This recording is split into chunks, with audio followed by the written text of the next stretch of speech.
Hello, this is episode 3, and let's start talking. I'm gonna be uploading again from a full of civilizations, stories of greatness and decline by Paul Cooper.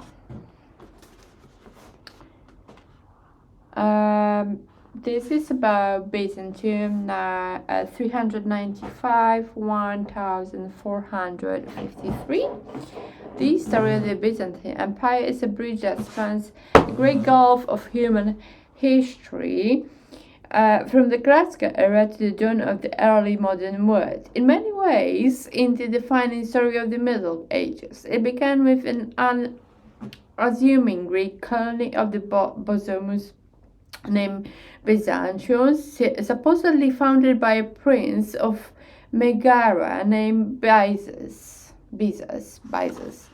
Around 667 BCE, the oracle at Delphi told Byzas to set sail from his home and settle in the land opposite the city of the blind. The advantages that the Byzas had seen in the location were indeed formidable. It stood at the narrowest point at the Bohorus Strait, a natural crossing point that controlled all shipping traffic between the Black Sea and the Mediterranean, as well as land-based trade ferried between the continents. What was more, the swift currents that flowed through the narrow channel would make it difficult for any army to attack by sea.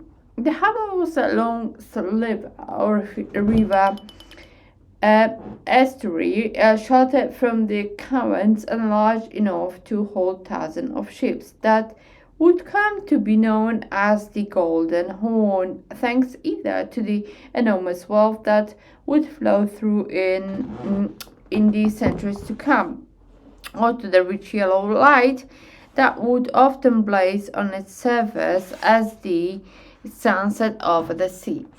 Byzantium was established as a perfect wedge-shaped nestle between the Golden Horn and the Sea of Marmara, and any attackers who would wanted to take the city had only a single approach by land. It was the perfect spot to build a fortress that would become virtually unassassinable. In the hope of ending the division and civil wars that had rockled the empire, each half would be governed by the two rulers apiece in a system known as the tetrarchy or rule of four, but the tetrarchy soon fell apart and another devastating civil war raged. By the uh, uh, Emperor Constantine, crowned in the British city of York, fought with his rival Maxentius and Licinius over who would rule. During this 20 years conflict, Constantine made a remarkable conversion to the young Justinian religion of Christianity. When he emerged victorious and united the whole empire, and once more he decided to construct a new capital in the east. Like the ancient emperor, Byzas, Constantine saw his own reflection in the Golden City. He renamed Byzantium after himself, calling it Constantinopolis, and it was also known informally as Nova Roma or New Rome. Constantine immediately began an enormous building project with the goal of turning Constantinople into a worthy imperial capital. He laid out a new central square, naming it the Augustemus, with a senate house in a grand basilica on the east side and the great palace of the emperor to the east. And this will be it about this subject. Let's move to the next one. And this may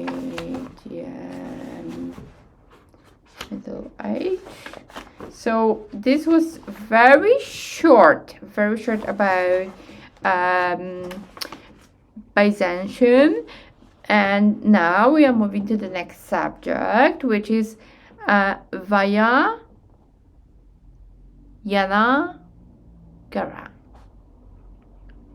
1336 to 1646. So I'll be briefing you very quickly because the first two subjects took me ages. So I have got probably 2 more to go, so it will be very brief summary, not a long one.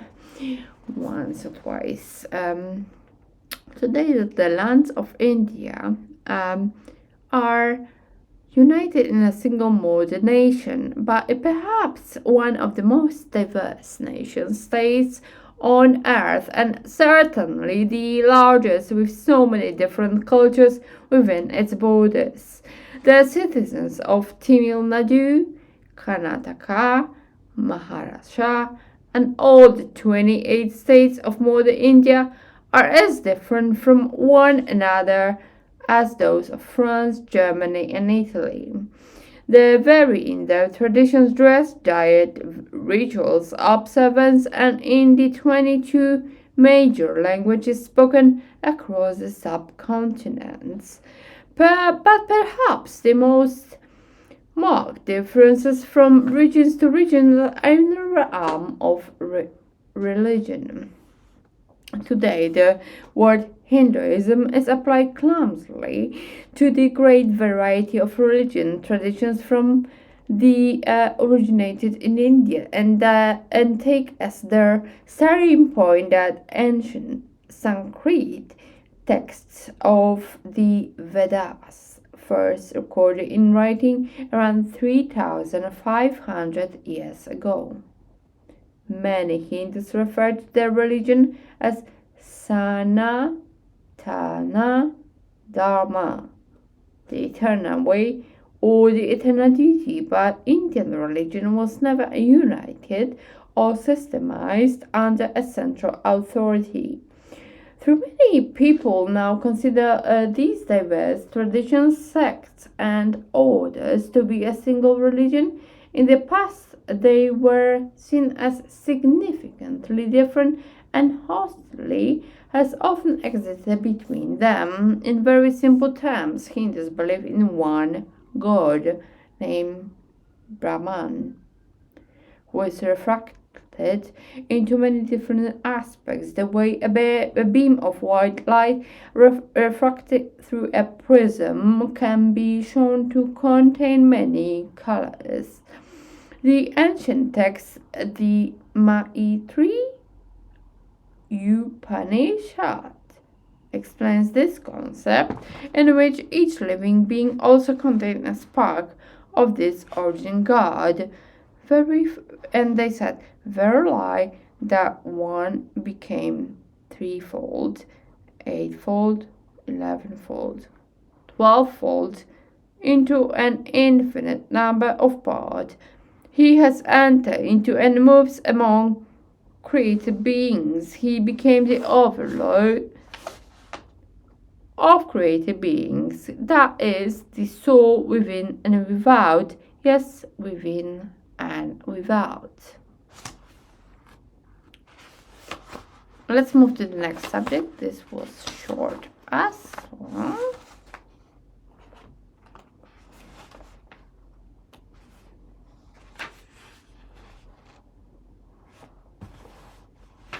So we're gonna start the next very much part of this. This will be words collide, and this is the next part. The old is dying and the new can all be born. In this interim, a great variety of morbid symptoms appeared. It was said by Antonio Gramsci, Prison Notebooks, and was translated by Quentin Hoare and Jeffrey Noel Smith. And this will be very short again. And we got the first one, it's called Songhai. The Sahara Desert is a vast expanse of sand dunes, rock plateaus, and salt flats that covers an area totaling 9 million square meters, or around 30% of the African continent. Much of this chapter's story will take place in a landscape just to the south of this desert, known today as the Sahel. The word derives from the Arabic word for shore because people have always thought of it as the coast of this great gold sand sea. The name Niger is thought to derive from the Berber phrase Ger and Jer, meaning river of rivers, and it turns from the highland of southeastern Guinea over 4,000 kilometers across West Africa in a sweeping sickle shape, and its widest point, the Niger, is nearly a kilometer across, and its an annual speed. It has the desert green across a huge area. In fact, its cultivation zone is more than 5 times the size of the Nile's. In fact, the majority of West Africa's gold wasn't mined but planted off the banks of the Senegal and Niger rivers. During the long dry season, when agriculture was impossible, many farmers would hang up their farm tools and go prospecting for gold instead. The 10th century Iranian geographer Ibn Fahim must have heard some version of this process, which he related in his geography text Kitab al-Buda, or the Book of Lands. In Africa, gold grows in the sand, like carrots do, and is picked at sunrise. These part-time prospectors would sell the tiny amount of gold to the trading caravans that passed through, which would then travel north and exchange it with North African traders in return for salt and exotic Mediterranean goods. Soon a veritable river of gold flowed across the desert, and the early kingdoms of West Africa became extremely wealthy.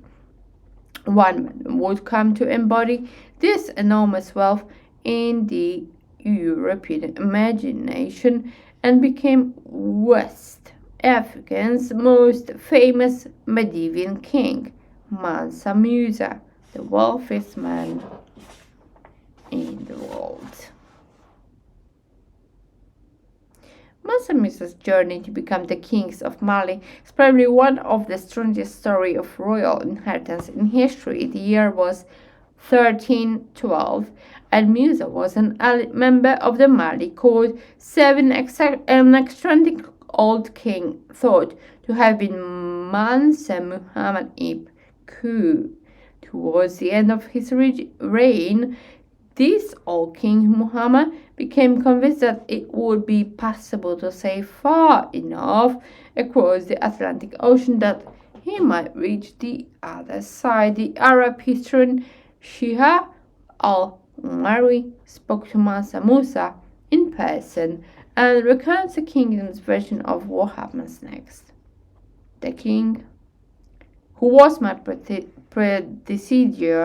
did not believe that it was impossible to discover the furthest limit of the Atlantic Ocean and wished vehemently to do so. So he equipped 200 ships filled with men and the same number equipped with gold, water, and provisions enough to last them for years, and said to the men deputed to lead them, "Do not return until you reach the end of it, or your provision and water will give out." They departed, and a long time passed before anyone came back. The Then the one ship returned. This vessel brought back tales of a great whirlpool that had sucked the rest of the fleet down beneath the waves. But the monster Muhammad was not deterred, and he appeared decided that if you want a job done, you should do it yourself. Then the Sultan got ready 2,000 ships, 1,000 for himself, and then the men who he took with him 1,000 for water and one provision.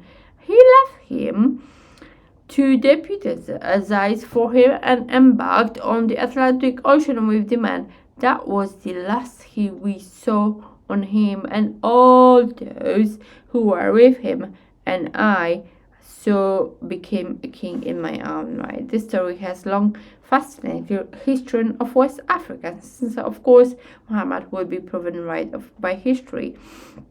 Other lands really did lie beyond the ocean. While there is no evidence that the journey was successful, it would not be possible. In 1970, the experimental archaeologist Thor Heyerdahl sailed from Morocco to Barbados in a simple reed boat named Ra Second in only 57 days, but there are also any numbers of reasons why Mansa Musa would want to lie about the death of his predecessors. That would be a break, and I will come back to the four. This will be probably the subject number 4 because I'm doing very short cuts in the subjects because the previous first two took me ages. So we will be moving to the next subject, which will be the text. Thank you and see you. Hope you hear me from me in the number 4. Thank you.